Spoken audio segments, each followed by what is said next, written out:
नमस्कार, मैं हूं प्रज्ञेश राठौड़। आप देख रहे हैं मेरा व्लॉग प्रज्ञेश व्लॉग और दूसरा भी योगा प्लस विवा चैनल है। आप देख रहे हैं यहाँ आज योगा ट्रेनर का स्पेशल कैंप रखा गया है। गुजरात योग बोर्ड जो हमारे आदरणीय शिषपाल जी के द्वारा जो योग का प्रशिक्षण दिया जा रहा है पूरे गुजरात में और पूरे, तो यहाँ पर हमारा योग का सेशन के साथ में ट्रेनर की मीटिंग सब कुछ यहाँ चल रहा है।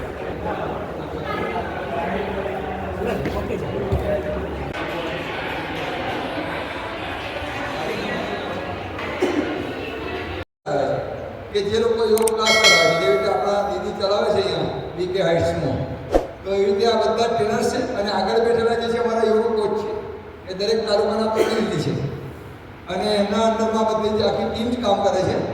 તો આપણે ધ્યાનની આપણને વાત કરીએ પહેલાં આપણે ગુજરાત ચલો હવે મૂકી દો, હવે પછી લંચ પછી કરીશું. આપણે અત્યારે મૂકી દો. આપણી જોડે આપણા તાલુકાના શિક્ષક મીડિયા કોર્ડિનેટર છે, દિલીપભાઈ છે, તો આજે જતા પહેલાં ફરીથી એકવાર આપણે શીખી લઈશું. જો ડૉક્ટર રોહિત પટેલ પોતે એક્યુપ્રેશરનો માસ્ટર છે.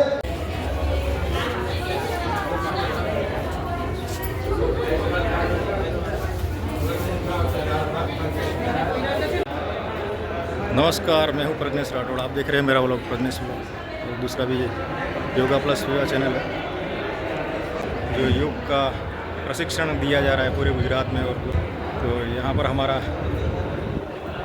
योग का सेशन के साथ में ट्रेनर की मीटिंग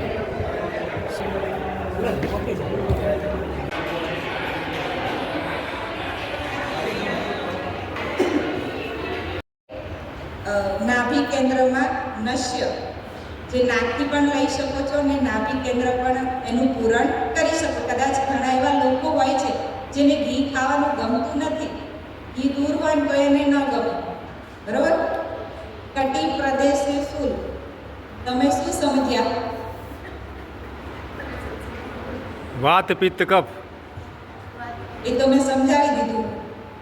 કટી પ્રદેશે શૂલ, what do you mean by કટી?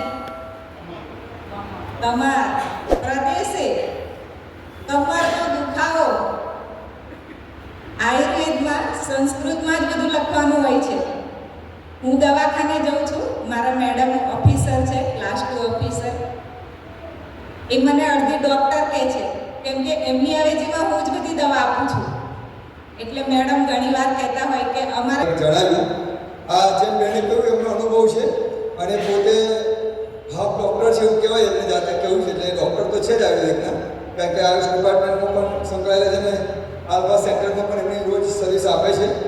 તો આપણે પણ આમાં આયુર્વેદિક આપણું લકડિયાનું દવાખાનું એવું કહેવાય. માતાઓ બહેનો જે રોજ મસાલા વાપરે છે એ જ આપણું આયુર્વેદિક દવાખાનું છે આમ જોવા જઈએ. મેં કે હળદર છે, રાઈ છે, હિંગ છે, અજમો છે, હે ને. તો આનો ઉપયોગ કઈ રીતે કોને કરવો એના માટે ખાસ પ્રકૃતિ જાણવી જરૂરી છે. એટલે આપણને ખ્યાલ આવે તો એક સામાન્ય ઉપરની માહિતી કહેવાય પ્રાઇમરી, કે આવું આવું હોય તો આપણે પ્રકૃતિ આપણી સહજતાને નક્કી કરી શકીએ અને એના આધારે આપણે શું ખાવું શું ન ખાવું. તલનું તેલ જેમ બતાવ્યું મેં, ગાયનું ઘી બતાવ્યું છે, બરાબર. તો આ જે મધ ક્યારે ખાવું, તો એ પ્રકૃતિ અનુસાર જો આપણે ખાઈશું ને તો આપણે ખૂબ સારી રીતે આપણા શરીરને સાચવી શકીશું. અને એના માટે આપણે સવારે કહ્યું સ્વાધ્યાયમાં પણ વધો. તમે યુટ્યુબ પર સર્ચ કરશો, કેટલા બધા વૈદ્યના સારા સારા લેક્ચર્સ આવે છે. હું પણ સાંભળું છું. એક મહેન્દ્રભાઈ સરવૈયા કરીને છે, હું એમને સાંભળું છું ઘણી વાર, પણ ખૂબ સરસ એમને લેક્ચર હોય તો એ આયુર્વેદિક કથા એમને શરૂ કરી છે. 2 કલાક 3 કલાકના લેક્ચર હોય છે સુરત, વડોદરા, અમદાવાદ, બોમ્બે, સિટીમાં. અને આપણે ભોજનમાં શું પરેજી પાડી, શું ના પાડી, પ્રકૃતિ શું છે એ બધા વિશે આપણને જણાવે છે. એના સિવાય પુસ્તક પણ ઘણા બધા છે આપણી પાસે. ગુજરાતી ભાષામાં પણ આયુર્વેદના ઘણા બધા પુસ્તક. તો આપણે યોગ શિક્ષક તરીકે આપણે અપડેટ રાખવા માટે આયુર્વેદનું જ્ઞાન પણ એટલું જ જરૂરી છે. એટલે આપ થોડું ઘણું વાંચો, એને અમલમાં મૂકો. કંચનભાઈ કહ્યું છે સામાન્ય માહિતી જે સામાન્ય વ્યક્તિ સમજી શકે.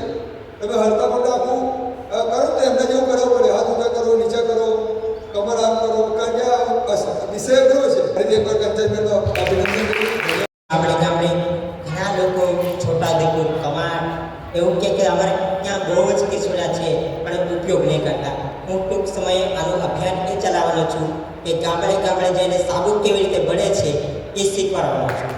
અને કેમિકલ મુક્ત છે નથી કે મને હું શીખવું અને પૈસા દઉં, મને નથી પૈસા જોતા, પણ આવી રીતે પ્રોડક્ટો મળે છે પોતાના ઘર માટે કરી શકાય. એટલે રોજગારી જોતી હોય કે નોકરી નથી, હું બીએસસી બીએડ છું, પાછો હું ખુદ બીએસસી બીએડ છું, તારે તો નોકરી કરી શકું, પણ નોકરી અત્યારે નહીં કરતો. આયુષમાં છું, યોગ ટીચર છું અત્યારે. નેક્સ્ટ આ કાળા કલરનો સાબુ છે, આ લીમડામાંથી સાબુ બને છે. એક લીમડાના ઝાડમાંથી હું એવું કહું કે ઓછામાં ઓછા 3 થી 5 લાખ આ મુલતાની માટીનું સાબુ છે. મુલતાની માટીનું સાબુ વાપરવાથી ખીર, ફોલ્લા એવું જે પણ શરીર પર હોય મોં પર એ સારું થાય છે. એના માટે આ સાબુ પ્રોડક્ટ છે ચોથા નંબરની એ છે ગોનાઈ. આ ગૌશાળામાં બને છે એના કારણે ગોનાઈ છે. ફિનાઇલ જેવું સેમ ટુ સેમ કામ કરે છે. આપણે ઘર વગેરે, ઘર, ઓફિસ, મંદિર, XYZ ત્યાં આપણે પોતે મારવા માટે ઉપયોગ કરી શકાય. આ બોટલ ઓછામાં ઓછી 1 મહિનો ચાલે છે. 20 ml નાખવાનું છે 10 લીટર પાણીમાં. એનો ઉપયોગ કરવાની પદ્ધતિ આવી છે. અને છેલ્લી એક 5 મહિનાની પ્રોડક્ટ છે, અત્યારે હું લાવ્યો નથી પણ કહી દઉં છું, ધૂપ સ્ટીક. અત્યારે જે વર્તમાન સમયમાં આપણે અગરબત્તી વાપરીએ છીએ, માફ કરજો, એનાથી ઘણું બધું તમારું આયુષ્ય ઘટે છે. આપણે બધા જ યોગ સાથે જોડાયેલા છે, એના કારણે બધા એવું વિચારે સ્વસ્થ તંદુરસ્ત જીવવું જોઈએ. પણ અગરબત્તી પોતાના ઘરમાં પણ નહીં વાપરવું જોઈએ, જ્યાં પણ વાપરે એ સ્થાનમાં આપણે પહોંચવું પણ નહીં જોઈએ. અસ્તુ. હા, ખૂબ સરસ. પૂરી ટીમને વધારે નહીં કહેતા, આટલા બધા યંગસ્ટર હોય અને શિક્ષકનું મન કેમ હોય? વિદ્યાર્થીમાં. બરાબર, એટલે જરૂરી નથી કે મારી જ કોલેજનો હોય. કોઈ પણ યંગસ્ટરે મારા માટે મારો વિદ્યાર્થી જ છે કે મારા માટે છોકરા કે મારી દીકરી જ છે. હાલમાં જ અત્યારે છોટાઉદેપુરની એક ટ્રેનિંગ પૂરી થઈ, બોડેલીનું વિચારે છે અને કવાતનું પણ વિચારે છે. અહીંયા દરેક જિલ્લાના વિદ્યાર્થીઓ આવ્યા છે અથવા તો જે ભાઈઓ બહેનો આવ્યા છે, તો આપણે નહીં લઈએ તો આપણી આજુબાજુમાં પણ આનું ધ્યાન દોરીએ. અને જ્યારે પણ આવી કોઈ ટ્રેનિંગો હશે હું રોહિણીબેનને જાણ કરીશ કે જેથી કરીને તમારા જિલ્લામાં આ માહિતી મોકલાવી શકે. Thank you very much. મારું નામ પ્રજ્ઞેશ રાઠોડ છે. હું બોડેલીમાં જ રહું છું અને લગભગ કોરોના પહેલાં અમે પતંજલિ આરોગ્ય કેન્દ્ર ચલાવતા હતા. મારું ખુદનું પતંજલિ આરોગ્ય કેન્દ્ર હતું અને અમે છોટાઉદેપુર જિલ્લાના તમામ ગામોમાં લગભગ યોગ શિબિરો રાખી ચૂકેલા છે અને હું યોગ કોર્સ કરીને મારી ફરજ બજાવતો હતો. અને હવે અમે વેલનેસ તરીકેનું કાર્ય કરીએ છીએ. એટલે કે ઇલનેસ પહેલાં આપણે જો પાણી આવતા પહેલાં પાળ બાંધી લઈએ, એનું એવું કામ છે આપણું. એને જેમ પંચતને જણાવ્યું કે આયુર્વેદના જે ઘરેલું જે નુસ્ખા છે એ આપણે અપનાવવું જોઈએ. એ વેલનેસની પ્રક્રિયા થઈ અને ઇલનેસ જે આપણે બીમાર થયા પછી સ્થિતિ છે. તો ખૂબ ખૂબ ધન્યવાદ. સરસ આપણે સૌ ભેગા મળીને યોગ શિબિર અને તાલીમનો આપણે લાભ લીધો. તો ખૂબ ખૂબ ધન્યવાદ રાજેશભાઈનો, રિષિકાબેનનો